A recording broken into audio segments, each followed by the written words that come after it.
Shalom. I want to start off by saying Kal Halal Yamla, Yahweh, Ba'ashem, Yahushai, Ba'ashem, Reka Kodesh. Double honors to the elders and apostles of Great Longstone for teaching us the truth and who rule well. Peace and citations unto the Akim that is spread around the four corners of the earth, spreading this word in sincerity and in truth. Shalom to the hopeful elect.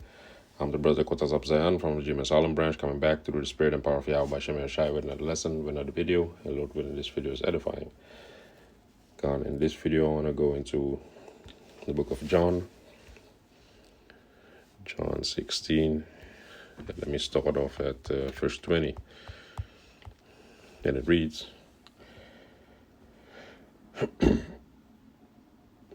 me start off at verse 19. John 16, verse 19. Now Yahushai knew that they were desirous to ask him, and said unto them, Do ye inquire among yourselves of that I said, A little while, and ye shall not see me, and again a little while, and ye shall see me? Verily, verily, I say unto you, that ye shall weep and lament, but the world shall rejoice, and ye shall be sorrowful, but your sorrow shall be turned into joy. So the disciples, they were asking among themselves, like, okay, what does it mean that we're not going to see him? That he's going to, which the he is Yahushai, which Yah is he, Yahushai means to save or to deliver. So Yahushai said that he is going to be with them and he's going to be gone after a while. And for a little season, he's going to be gone, but then they're going to see him again. So this goes into also, the reincarnation. Because now we are in that little season. We are now in that little time period that Esau is ruling and that we don't see Yahushai. Because Yahushai, he left us, and we are now, mourning and crying out to the bridegroom. Because we are the bride and we are waiting for the bridegroom to return. You see? So let me grab a quick scripture.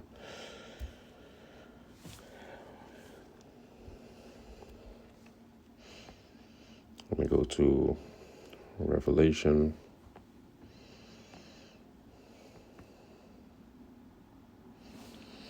Revelation 20, verse 3. And cast him into the bottomless pit, which that him is Esau, the so-called white man, which his biblical name is Esau, Edom, which Esau goes into Ishashwa, which means wasted away is he. And what is wasted away? His pigmentation. He has no pigment. You see his blood trades through his skin. And Edom, which is Adawam, which means red. So you see his red blood straight through his skin. So it says, and cast him into the bottomless pit and shut him up and set a seal upon him. So this angel, that brought Esau low after the Roman time period that he was ruling, the ancient Roman Empire. Esau got shut up and pushed in the Caucasus Mountains, and he became a base man again. He became a Neanderthal, like he likes to call himself, a Caucasian, a mountain dweller, you see. So he was cast out in the sight of men, and that's when Jacob started to rule as the Moors, So we started to rule Europe. And it says, and set a seal upon him, he made him walk upon his belly. The Most High made him walk upon his belly, and he made him into a base man again, that he should deceive the nations no more. And that's what Esau does. Esau always deceives the nations. He's not an honest person. He is the wicked that the Bible speaks of. The scripture speaks about the wicked goes astray straight from the womb, and that's Esau, speaking lies. And it says, till the 1,000 years be fulfilled, and after that he must be loose a little season. So that's from approximately 395 AD before Christ until the mid 1400s. That's when they started to come out of the Caucasus Mountains again, you know. That's when they started to take over again. So that's that little season, you see. So now Esau is ruling in this little season, but his whole rulership, starting from the Greeks, you know, the ancient Greek Empire that was set up by Alexander the Great, and then you had the Roman Empire, and now we're living in the Roman revived empire. You know, that's a small time period. You see, it's just like a speck in the timeline where Esau is going to be ruling. So that's why Yahushua said, "For yet a little season, and then you're going to see me again."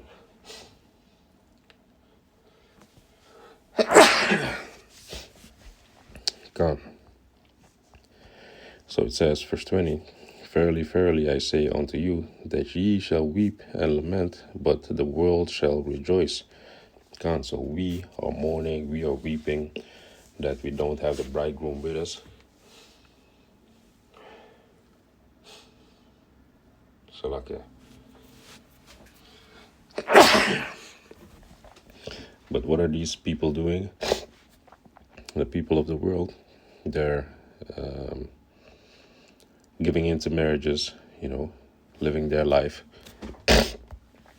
like the scripture says. So like,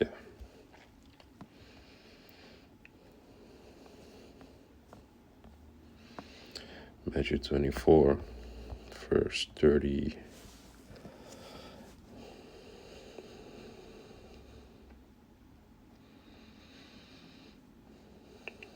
Verse 36.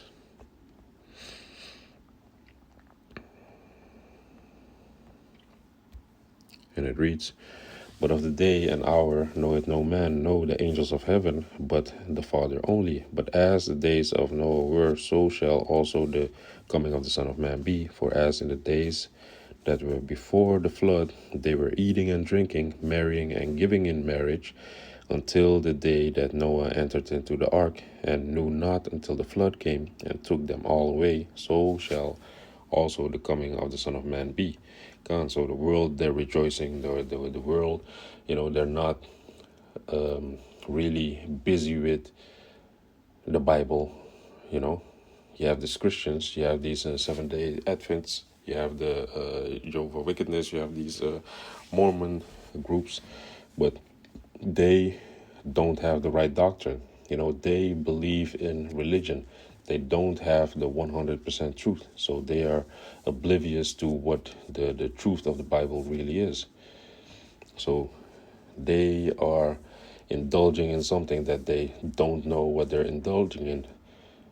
For example, Easter. You know, they say that Easter is the day that Jesus was risen again. You know, that you have Ash Wednesday and Good Friday and Silent Saturday and things like that. But all that is paganism. You know, we know what we worship.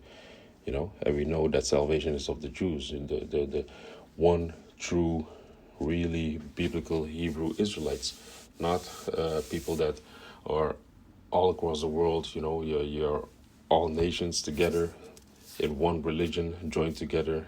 That is the, how you call it, the one world religion. You know, that there's no one world religion. This thing is about family. It's a family book. You know, it's a family thing. It's about the bloodline. It's about the lineage. It's about the 12 patriarchs and their seed after them. You know, those are the ones that are going to receive salvation ultimately.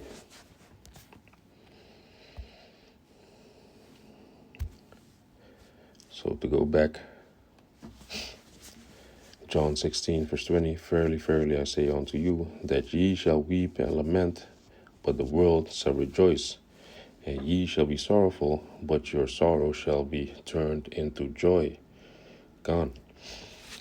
But look, the world that we live in, you know, it's controlled by Satan, you know. So all the things that people indulge themselves in, people put folly and great dignity, like the scripture says. Those are all things that are of Satan. Those are all things that are of Esau, Edom, the things that the vibration that he's pushing, all these abominable things. You see?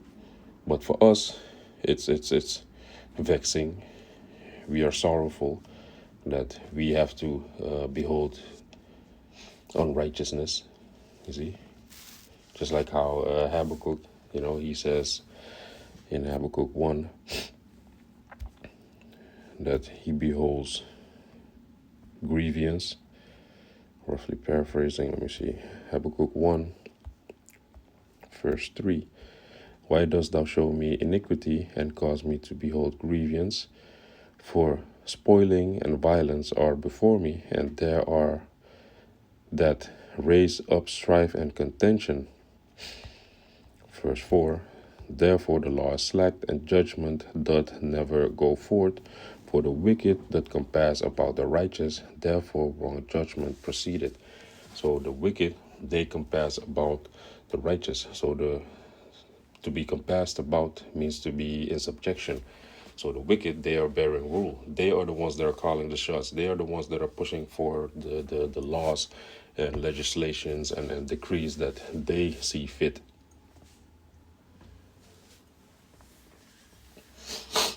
So what is being pushed right now? Ungodliness, folly, abominations. Why? Because in the book of Psalms,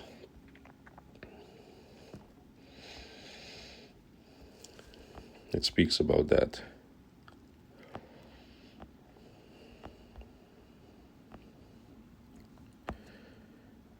Let me see.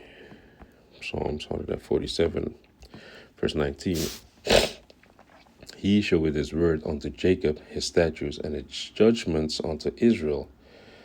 Verse 20. He had not dealt so with any nation. And as for his judgments, so the judgments, what is a judgment? A judgment is a law or a statute that is being broken, that is set in place and is being broken. So what is the consequence thereof? The consequence is judgments. The judgment is going to follow, a verdict is going to follow. But these other nations, they don't have the judgments of Yahweh Bashem Yahushai. They don't know it. You see? They work by their own belief system, by their own vain mind. You see? But we have the most just laws. So we know the judgments of Yahweh Bashem Yahushai, how to deal with certain situations. So they have not known them, praise ye Yahweh. But to go back to the topic, so we are sorrowful. Why are we sorrowful? The people are rejoicing. And why are they rejoicing? Because, like it says in the book of Proverbs 29, verse 27, an unjust man is abomination to the just. So when we see these unjust dealings, when we see this unrighteousness, when we see how things are being dealt with or solved or resolved, when you read the newspapers or when you see the articles on TV or on the internet, then that's not the judgment of Yahweh Bashem Yahushai that's being pushed or brought forward. No. When somebody is being killed unjustly, then their life has to be taken away. But what happens? They are being put in this corporation that is called prison, to become a perpetual slave. But those things are not the judgments of Yahweh Bashem Yahushai. And it goes on to say, and he that is upright in the way is abomination to the wicked. So when we walk how we walk and talk how we talk, then we are an abomination to the wicked. And who is the wicked? The elite, the ones that really run this world. To the normal civilians, they don't really have power in their hands. So to them, we are just different. We are just living our lives. But to the wicked, the ones that are ruling, we are abomination to them.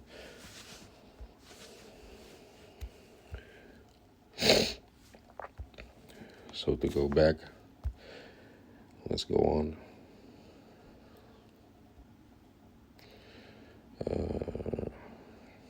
Or actually, let's focus on this point that says, "And ye shall be sorrowful, but your sorrow shall be turned into joy." Of course, we're now living in the house of mourning, because to be in the house of mourning, that's better for your senses, that your senses are being sharpened and exercised, because there's nothing here for us, basically. In this world, on this side, we don't have anything to really go after or live for except this truth.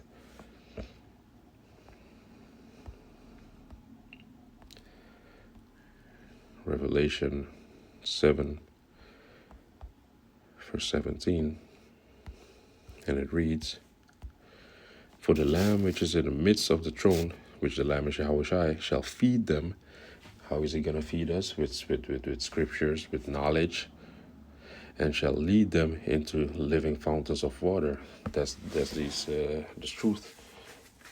That's this wisdom, knowledge, understanding of Yahweh Hashem Yahushai. That's wherewith Yahushai is feeding us. Yahushai is feeding us. He's supping with us. He's giving us the wisdom, knowledge, and understanding of Yahweh Hashem Yahushai straight away. Because he is the intercessor. He is the one that is, how should I say it? Like, you have that fountain of living water, which is the Most High, and then you have that stream that is going towards the tree. We are those trees, and you have the stream that is Yahushai. He's the middleman. He's the intercessor.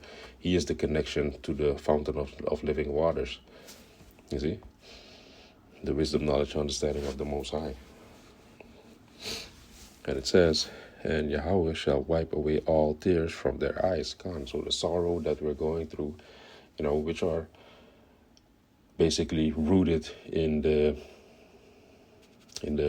how you call it, the curses, a man's a brother's eye is going to be evil against another brother. You're going to have households are being torn apart. We are not the head, but we are the tail. The wife of his bosom is going to hate him, and the children, he's not going to see them. We're going to live in fear, anxiety because of our enemies. We're going to be smitten with inflammation, which is illness and sickness. All these things, we are going to be called a proverb and a byword. All these things are a result of the curses. So those sorrows that we are living out right now, the curses that we are living out, and also the heaviness of the knowledge of everything that really happened in the past, like history or the real intentions of this devil, it also weighs heavy on our spirits sometimes. Like it says in Ecclesiastes 1:18, he that increases knowledge increases sorrows. You see? So you think you know this devil, but when you really hear certain things, then you're like, man, there's no end to the wickedness of this Edomite, of this devil, this so-called white man. When you think he already hit the maximum voltage of wickedness, he's gonna surpass it. And these things are sorrowful for us. Like the scripture says also, Ecclesiastes 7:7. Let me grab it real quick.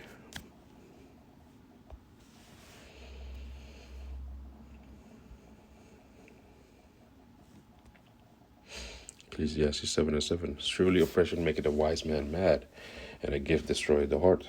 Gone. So we are knowingly that we are knowing that we are being oppressed, that in itself makes us mad.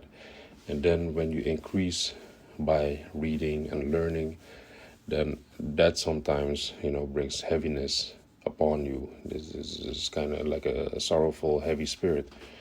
But Yahweh Hashem Yahshai, he's going to take all of that away. He's going to take all those curses away. He's going to take everything away that this devil ever had to make us go through.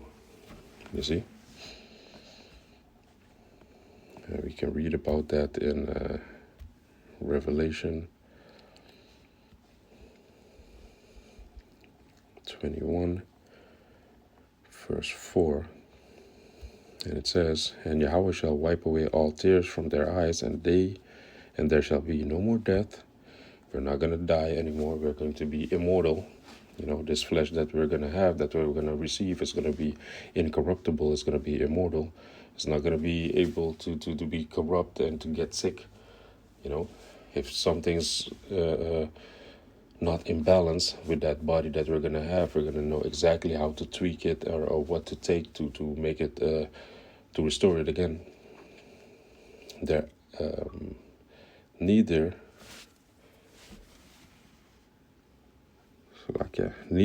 sorrow nor crying, neither shall there be any more pain, and for the former things are passed away. You see, the former things are passed away. We're not gonna have the curses upon us anymore. We're not gonna have the slavery that we're in right now, because this thing is modern day slavery that we're in right now. You know, you might think that we're not working on doing physical work in plantations like back in the day, but we are still in captivity yet to this day, like it says in the book of Baruch. You see? So all that is going to be done away with. So we are not going to be sorrowful anymore. You see?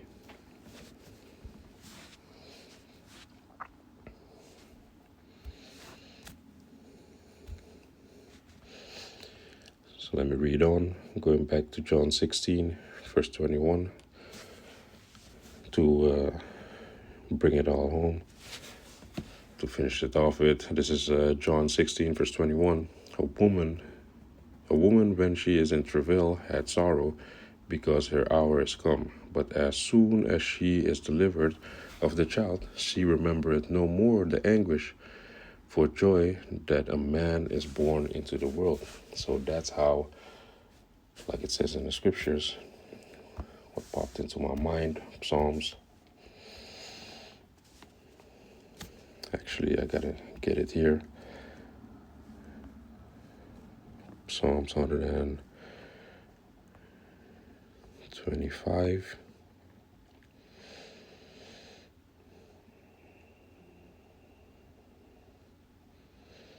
Slakia, bear with me.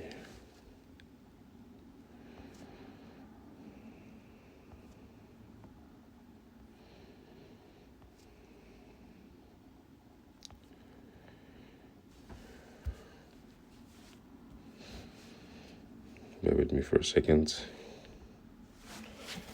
Let me grab it in my sword, in my Bible.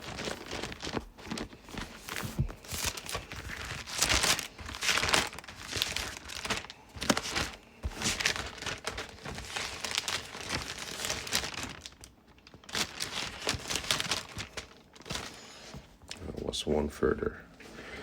Psalms 126.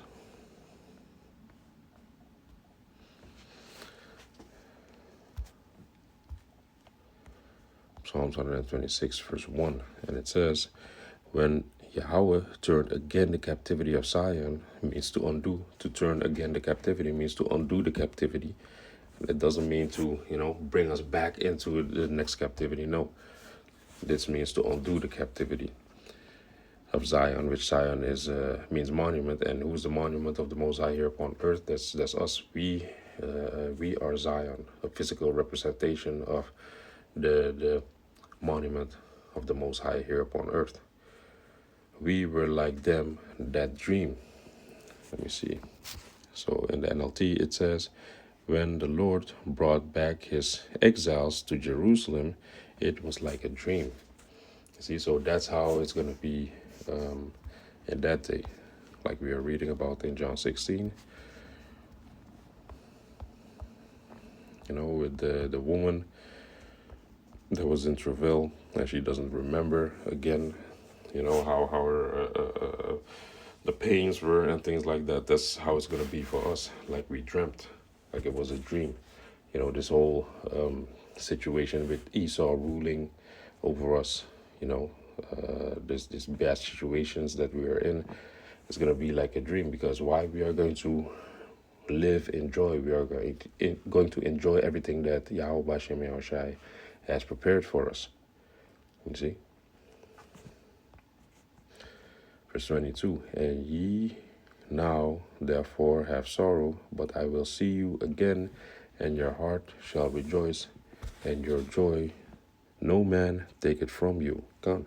So we are going to see Yahushai as he is, like the scripture says. You see?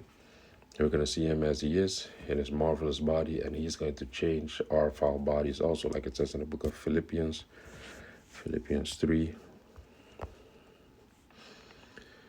Verse 21, who shall change our foul body that it may be fashioned like unto his glorious body, according to the working whereby he is able to subdue all things unto himself. So we are going to be changed also. Like I said, we're going to have these bodies that are going to be incorruptible, these bodies that are going to be indestructible.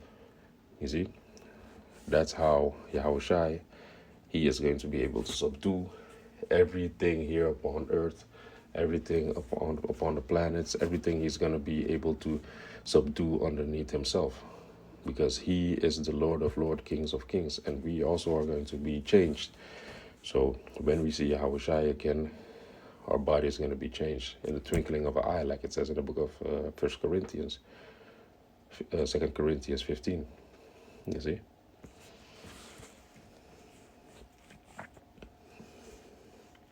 And the other one was 1 John.